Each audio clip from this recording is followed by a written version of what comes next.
Bonjour à tous, aujourd'hui je vais vous montrer comment intégrer un texte 3D dans une vidéo via After Effects et son tracking 3D. Tout d'abord, voici le rendu final de ce que vous pourrez obtenir à la fin de ce tutoriel. Vous constatez que le texte a réellement l'air posé dans le décor grâce à un jeu de lumière et d'ombre qu'on va découvrir dans ce tutoriel. Une fois que vous avez créé votre nouveau projet, vous arrivez donc sur cette page vierge d'After Effects et la première chose à faire, une fois que vous êtes sur cette page, c'est bien évidemment d'importer votre vidéo.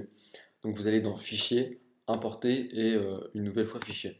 Donc à partir de ce menu, vous pouvez aller sélectionner la vidéo sur laquelle vous voulez travailler. Donc dans notre cas, c'est celle-ci. Donc on va faire très brièvement un aperçu. Donc il faut bien évidemment que votre vidéo soit de courte durée, si possible qu'elle ne dépasse pas les 30 secondes, et que les mouvements de caméra soient plutôt stables, et que la surface sur laquelle vous voulez incorporer le texte soit assez plane. Donc voilà, donc une fois que vous avez votre vidéo de sélectionner, vous allez dans Importer.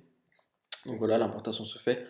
Et donc une fois que vous avez fini l'importation, la première chose à faire, c'est bien évidemment de créer une composition à partir de cette vidéo. Donc vous prenez votre vidéo et vous la glissez sur le petit icône situé ici. Ce qui va créer automatiquement une composition à la taille de la vidéo.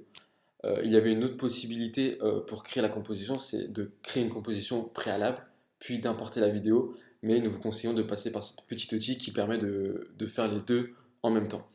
Donc une fois que vous avez votre vidéo d'importer et votre composition de créer, c'est extrêmement simple pour réaliser le tracking 3D. Donc vous allez sur la vidéo que vous venez d'importer et vous faites clic droit, euh, approche caméra. Donc là on peut voir une petite fenêtre qui s'affiche, qui sont les paramètres justement du suivi de caméra 3D. Et on peut voir qu'une analyse se lance directement, il n'y a aucun bouton à appuyer, c'est vraiment instantané.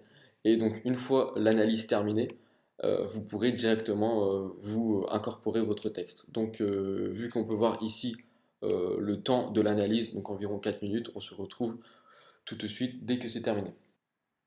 Donc, une fois l'analyse terminée, vous pouvez apercevoir donc sur votre image que des petits points sont apparus dans le décor. Ces points représentent le tracking 3D. Donc là, on peut voir que le tracking a plutôt été efficacement réalisé. Si, comme moi, vous avez une petite fenêtre au lieu qui ne prend pas tout l'espace de travail, il suffit tout simplement d'aller ici et de cliquer sur Ajuster. Donc là, ce qui va permettre d'avoir votre zone de travail qui prend tout l'espace. Donc là, on peut voir très bien les petits points qui sont apparus. Donc par exemple, si on défile dans la vidéo, on peut voir voilà, que ça suit les mouvements de perspective. Et une fois que vous trouvez des petits points correspondant à la zone sur lequel vous voulez incorporer votre texte, il suffit de les sélectionner. Donc là, on peut voir que la zone correspond plutôt bien à la zone de la table. Donc il faut donc la sélectionner et si vous voulez importer des éléments dessus, il suffit tout simplement de faire clic droit sur, sur la zone que vous venez de sélectionner. Et on peut voir donc toute une panoplie d'objets qu'il est réalisable de créer à partir de cette zone. Donc il y a créer texte et caméra, créer solide et caméra, créer nul et caméra, créer le captage d'ombre, la caméra et la lumière. Donc pour ce qui nous intéresse ici, c'est bien évidemment créer texte et caméra. Donc on va cliquer dessus tout de suite. Donc on peut voir un nouveau calque de texte a bien été créé et on peut voir le texte apparaître sur la table. Bien évidemment, ce texte n'est pour le moment pas animé en 3D, mais on peut déjà voir que celui-ci suit déjà bien le mouvement de caméra. Donc, comme vous pouvez l'apercevoir sur la table, le texte est pour le moment collé à la surface de la table, donc il serait intéressant d'aller dans le nouveau calque de texte qui a été créé et de modifier les paramètres transformés mis à notre disposition. Donc, pour que le texte soit perpendiculaire à la surface de la table, il faudra donc modifier la rotation suivant l'axe X, ce qui va nous permettre de, comme vous pouvez le voir, déplacer le texte selon cet axe. Donc là, on regarde à peu près et on voit que 90, 110, ça peut être pas mal. Donc là, vous vous déplacez dans la vidéo pour voir si, selon tous les plans, cela vous semble correct. Donc là, on peut voir que c'est plutôt pas mal. Après, ça, c'est à vous de juger selon la vidéo que vous voulez travailler. Donc on va rester sur une base de 100. Donc là, on peut voir déjà que le texte est plutôt bien placé. Donc on a déjà un ressentiment de 3D parce que là, ça suit bien le mouvement de caméra. Pour ce qui est des axes Y et Z, pas besoin forcément d'y toucher dans notre cas, mais après, comme je vous l'ai dit précédemment, c'est vraiment selon la vidéo que vous avez sélectionnée. Donc nous, dans notre situation, on va rester là-dessus. Donc une fois que votre texte est bien positionné selon l'axe de rotation X, vous pouvez apercevoir sur la droite la petite fenêtre caractère qui permet de bien évidemment modifier tous les éléments du calque de texte. Donc on peut donc apercevoir donc les polices présentes sur la suite Adobe. Donc vous pouvez utiliser celles déjà existantes ou tout simplement en rajouter de vous-même. Donc nous on va laisser celle qu'elle a. Donc là, on peut voir qu'on peut modifier pour mettre par exemple en bold, en italique ou en souligné. Là, on peut aussi voir qu'on peut modifier la taille du texte. Donc c'est à cet endroit que se fait tout le redimensionnement du texte. Donc après, on peut aussi apercevoir d'autres éléments. Donc là, c'est pour séparer les textes. Par exemple, si vous avez mis des textes sur deux lignes, ou là, c'est l'espacement entre les lettres. Donc ça, on va pas vraiment y toucher. Donc après, si vous voulez mettre un bord du texte, un bord sur les lettres, c'est ici que ça se fait. Donc là, vous pouvez régler l'épaisseur. Donc là, on va, par exemple, si nous on met 6, on peut voir que voilà, il y a un bord a été créé. Donc après, si vous voulez changer la couleur du bord, ben, bah, ça se fait ici. Donc là, on a la couleur du fond et puis la couleur du bord juste ici. Donc une fois que vous pensez que votre texte est suffisamment redimensionné et qu'il est bien placé sur l'espace que vous voulez travailler, vous pouvez bien évidemment le sélectionner et ainsi modifier le texte dedans. Donc là, nous, par exemple, on va mettre n'importe quoi, mais c'est à vous Là, vous mettez vraiment le texte que vous avez envie. Donc une fois que vous avez le texte que vous désirez mettre en 3D et qu'il est bien positionné, que le redimensionnement a bien été réalisé, donc vous resélectionnez le calque de la composition et vous resélectionnez la zone qui vous a permis de créer le calque de texte. Et donc vous refaites clic droit dessus et ce qui est intéressant, ça va être de créer un captage d'ombre et de lumière. Et là, on peut voir qu'une ombre a été réalisée.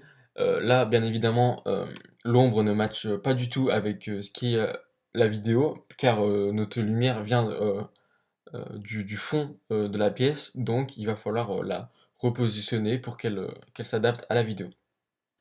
Donc, comme vous pouvez le voir dans la vidéo, le calque captage d'ombre n'est pas totalement complet, donc il va falloir tout simplement prendre un des coins de ce calque et le déplacer comme ceci pour avoir la totalité de l'ombre.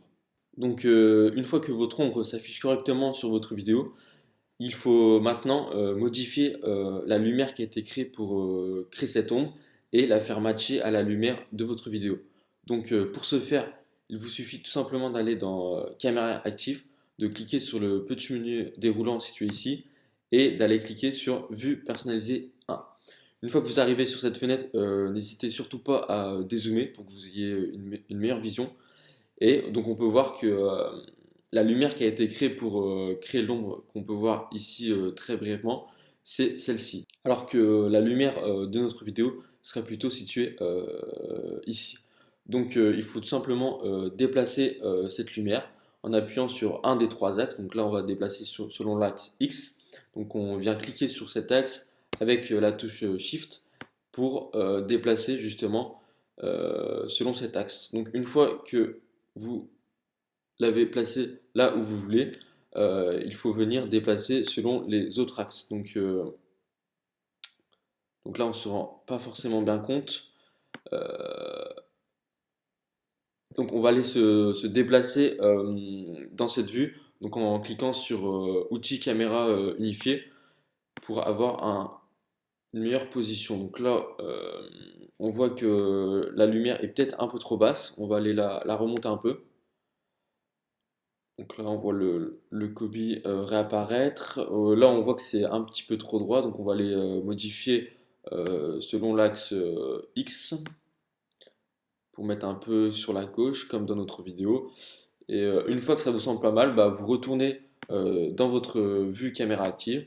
Et là, on peut voir que la lumière était située ici et que la lumière que l'on vient de bouger est située à peu près au même endroit. Donc là, on a plutôt un rendu pas mal. Après, le rendu que vous avez là, il risque d'être modifié dans les paramètres de l'ombre, donc ça ne reflète pas vraiment le rendu final. Donc une fois que votre ombre, vous pensez qu'elle est bien positionnée, donc on va tout d'abord se remettre en ajusté pour avoir la vidéo dans son ensemble. Donc là on peut voir que l'ombre, on dirait même pas une ombre, donc on va aller modifier tout ça. Donc on va aller dans la lumière 1, donc qui nous a permis de créer cette ombre, et on va aller modifier les options de lumière. Donc on va aller descendre tout en bas et on peut voir qu'il y a deux onglets, donc intensité de l'ombre et diffusion de l'ombre. Donc c'est ces deux paramètres qu'on va aller modifier. Donc là, on peut voir que l'intensité de l'ombre, elle est au maximum. Donc on va les baisser pour voir à peu près ce qui serait intéressant pour nous. Donc, faut pas mettre une ombre trop forte non plus, sinon ça fait pas crédible. Donc là, on va essayer de 30 et on va mettre de la diffusion, donc, ce qui va permettre que ça soit un petit peu plus réel. Donc là, on peut voir que c'est un peu beaucoup. On va essayer 300 avec intensité de l'ombre 30%, ça me paraît pas mal pour notre situation. Après, comme je vous le redis, c'est vraiment à vous d'adapter selon la vidéo que vous avez choisie.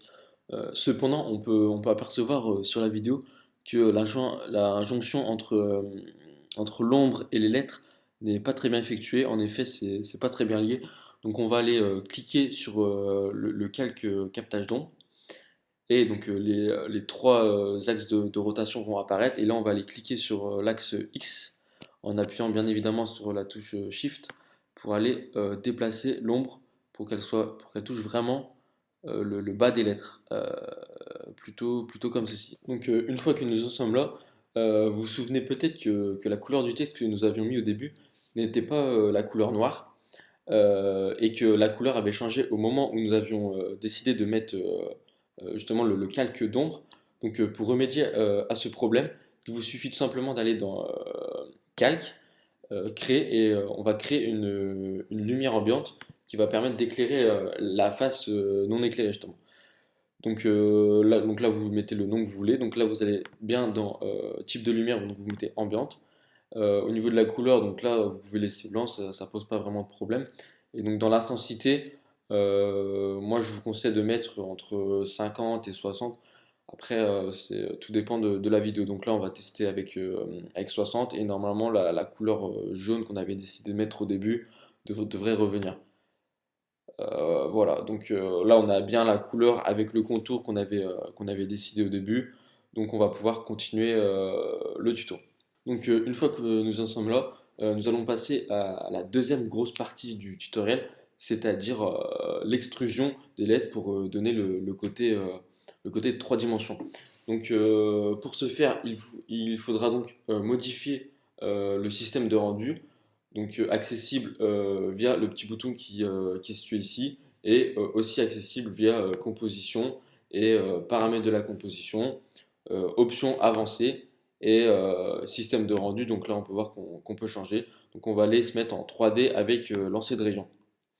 Donc une petite fenêtre d'alerte nous affiche ce que permet le rendu 3D avec lancer de rayon, et ce que par contre nous dit aussi les inconvénients de cette option. Donc nous allons cliquer sur OK. Et donc là, on peut voir que ça met un petit peu de temps à charger, car une option qui demande pas mal de ressources. Donc là, on va aller cliquer sur OK.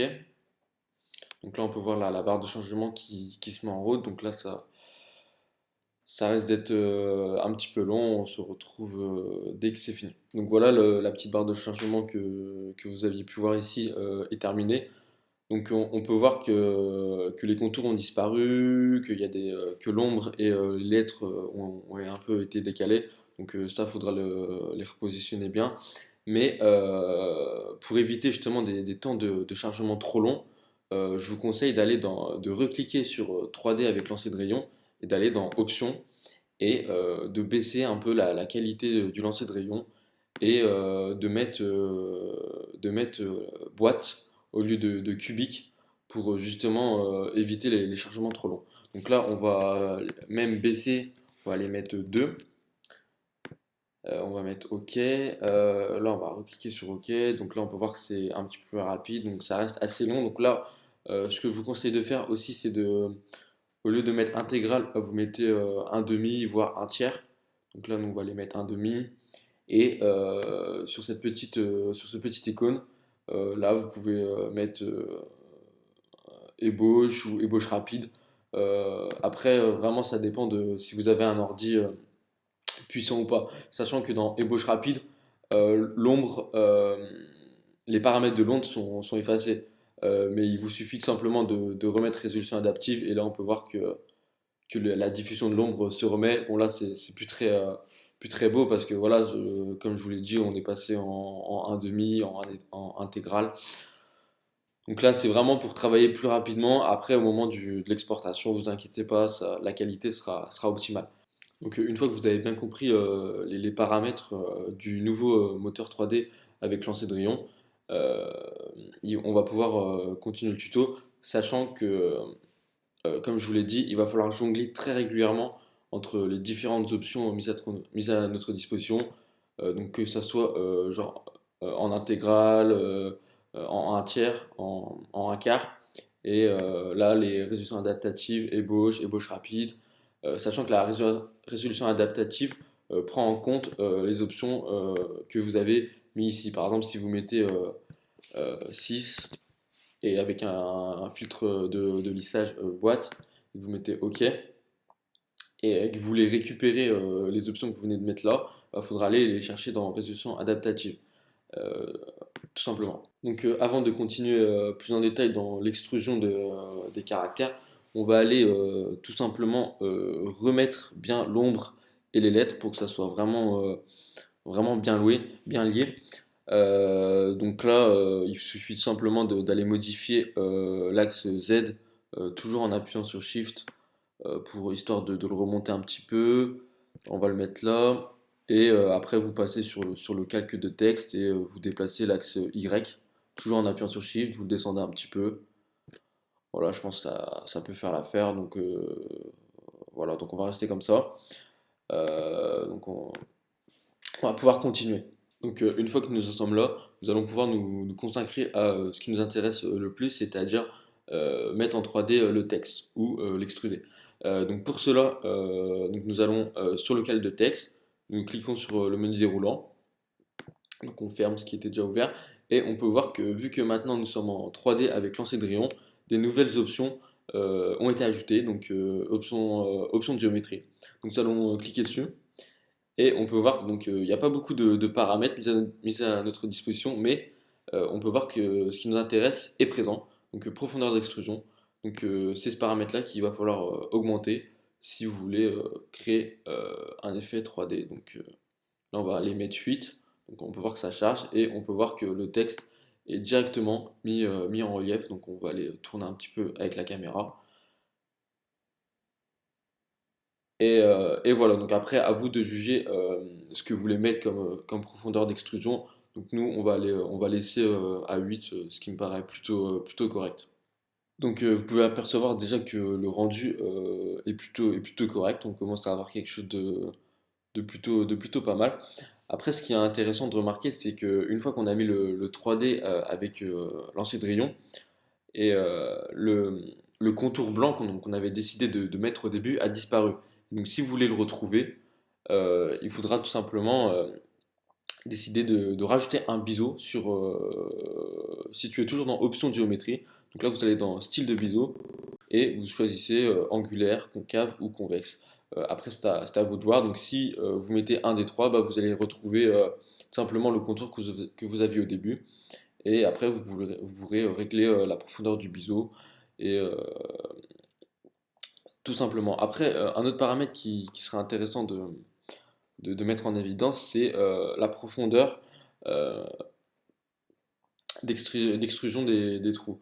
Donc là, dans notre cas, ça va pas vraiment, on va pas pouvoir voir très bien la différence.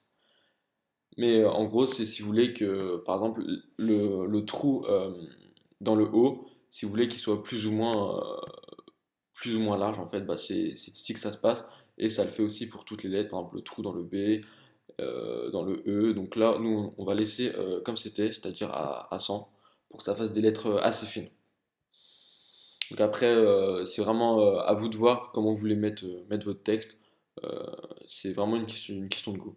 Donc une fois que votre texte, vous pensez qu'il est suffisamment extrudé, que vous avez bien réglé la profondeur des trous entre les lettres et que vous avez décidé de mettre un biseau ou pas, d'ailleurs, nous on a décidé de l'enlever pour une question de goût, mais vous pouvez décider d'en mettre un, et ben on va aller modifier quelques paramètres dans options de surface, toujours dans le calque de texte, et on va aller modifier ces deux paramètres-là, donc intensité spéculaire et brillance spéculaire.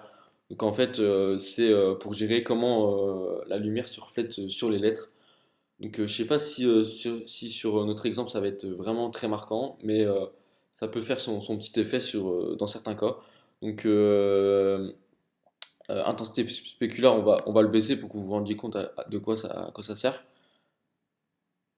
On va le baisser encore plus. Donc c'est en fait la brillance située ici. Donc là on peut voir que c'est moins brillant que si par exemple on mettait à 100. Donc après vraiment c'est à vous de voir. Nous on va laisser, on va pas mettre 100 parce que ça brille peut-être un petit peu beaucoup, mais on va aller mettre 80, 80, 60 même, pour éviter que ça brille de trop. 60 ça me paraît pas mal. Et donc brillance spéculaire, donc là si on augmente, bah, vous pouvez voir que du coup la surface brillante est réduite. Donc là on peut voir les là, là. C'est vraiment plus petit. Donc nous on va laisser à 0 parce que ça correspond plutôt pas mal avec la lumière qui est là. Ça reflète très bien sur les lettres. Donc dans les options de surface, les autres paramètres qui seraient susceptibles d'être modifiés, c'est l'option métal. Alors, je sais pas si dans notre cas ça risque de modifier beaucoup, mais je sais que sur certains exemples ça peut faire aussi son petit effet. Après, c'est surtout sur la texture des lettres. Donc nous on va laisser à 100 parce que ça change pas vraiment grand-chose, mais si vous voulez modifier un peu l'aspect des lettres, ça peut se faire ici. Donc une fois que vous avez fini de modifier ces deux paramètres-là, donc qui sont intensité spéculaire et brillance spéculaire, on va aller retoucher un petit peu l'ombre de la vidéo, car on peut voir que l'ombre touche le petit élément qui est là, et donc ça fait pas très réaliste. Donc pour ce faire, on sélectionne le calque de l'ombre, on va aller coller les bords du calque au bord de l'ombre. Et une fois que vous avez fait ça, on va aller, toujours en sélectionnant le calque, on va aller double-cliquer sur l'outil rectangle qui va nous permettre de créer un masque à partir de ce calque. Et on va aller modifier quelques paramètres dans ce nouveau masque. Donc là, dans contour du masque, on va aller se mettre à environ 100 pixels. Et dans l'expansion du masque, on va aller mettre une valeur négative pour rogner un petit peu cette ombre qui empiète sur certains éléments du décor. Donc là, voilà, donc là, vous pouvez voir que l'ombre ne touche plus cette petite surface blanche, ce qui rend la chose beaucoup plus réaliste. Donc là, je pense qu'avec un moins 115, ça peut être pas mal. Donc voilà, donc là on peut voir que l'ombre correspond beaucoup mieux à la vidéo. Euh, donc là, je pense qu'on est plutôt pas mal au niveau de l'ombre, sachant que là, on est en résolution adaptative et pas du tout dans la réalisation finale. Et on est en 1,5, donc là, l'ombre sera beaucoup plus belle en vrai.